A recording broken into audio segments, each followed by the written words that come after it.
ಆರ್ಫೆ info YouTube channel ಸ್ವಾಗತ.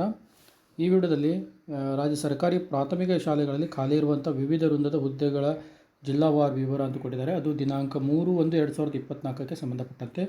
ಹೀಗಾಗಿ ಏನು ಉಳಿದಂಥ GPSTR ಮೂಲಕ ನೇಮಕ ಮಾಡ್ಕೋಬೇಕಾಗಿತ್ತು ಆ ಹುದ್ದೆಗಳು ಇನ್ಕ್ಲೂಡ್ ಇದ್ದಾವೆ ಮತ್ತು ಶೀಘ್ರದಲ್ಲಿ ಕಾಲ್ ಮಾಡ್ತೀವಿ ಅಂತ ಸಹಿತ ಹೇಳಿದ್ದಾರೆ.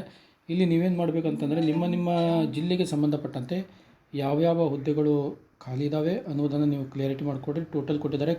ಕಲ್ಯಾಣ ಕರ್ನಾಟಕ ಮತ್ತು ನಾನ್ HK ಯನ್ನು ಕೊಟ್ಟಿದ್ದಾರೆ. ಇಲ್ಲಿ HM ಹುದ್ದೆಗಳು, SRHM ಹುದ್ದೆಗಳು, PST ಕೊಟ್ಟಿದ್ದಾರೆ, GPT ಕೊಟ್ಟಿದ್ದಾರೆ. GPTಗೆ ಮೇನ್ ಕಾನ್ಸಂಟ್ರೇಷನ್ ಮಾಡ್ಕೊಳ್ಳಿ, PE ಆಗಿರ್ಬೋದು. ಓಕೆ, ಇಷ್ಟು ಜಿಲ್ಲಾವಾರು ಹುದ್ದೆಗಳನ್ನು ಕೊಟ್ಟಿದ್ದಾರೆ. ಇವುಗಳನ್ನು ನೀವು ಸ್ಕ್ರೀನ್ಶಾಟ್ ಹೊಡ್ಕೊಂಡು ನಿಮ್ಮ ಜಿಲ್ಲೆಗೆ ಸಂಬಂಧಪಟ್ಟಂತೆ ಯಾವ್ಯಾವ ಹುದ್ದೆಗಳು ಖಾಲಿ ಇದ್ದಾವೆ ಅಂತೇಳಿ ನೋಡ್ಬೋದಾಗಿದೆ.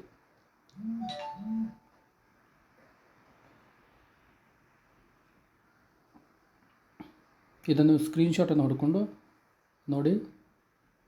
ಟೋಟಲಿ ನಾನ್ HKಯಲ್ಲಿ 25,729 ಎಲ್ಲ ಹುದ್ದೆಗಳು ಸೇರಿಕೊಂಡು HM, PE ಎಲ್ಲ GPSTR ಸೇರಿಕೊಂಡು ಇಲ್ಲಿ GPTಗೆ ಸಂಬಂಧಪಟ್ಟಂತೆ 10,224 ಹುದ್ದೆಗಳು ಖಾಲಿ ಇದ್ದಾವೆ. ಅದೇ ರೀತಿ ಕಲ್ಯಾಣ ಕರ್ನಾಟಕದ ಜಿಲ್ಲೆಗಳಿಗೆ ಸಂಬಂಧಪಟ್ಟಂಥ ಮಾಹಿತಿ ಇಲ್ಲಿದೆ. ಅಲ್ಲಿ ಸಹಿತ 39,868 ಇದೆ. ಅಲ್ಲಿ GPT ಹುದ್ದೆಗಳ ಸಂಖ್ಯೆ 12,934 ಇದೆ. ಓಕೆ, ಹೀಗಾಗಿ ಯಾರೆಲ್ಲ BEd ಮಾಡಿಕೊಂಡು TET ಮಾಡ್ಕೊಂಡಂಥ ಅಭ್ಯರ್ಥಿಗಳಿಗಿದ್ರೆ ಮುಂದಿನ ದಿನಗಳಲ್ಲಿ ಒಂದು ಉತ್ತಮ ಅವಕಾಶ ಇದೆ. ಗೌರ್ಮೆಂಟ್ ಕಾಲ್ ಮಾಡದೇ ಇದ್ರೂ ಸಹಿತ ಅತಿಥಿ ಶಿಕ್ಷಕರಾಗಿ ಸಹಿತ ಜಾಯ್ನ್ ಆಗ್ಬೋದಾಗಿದೆ. Okay, thank you.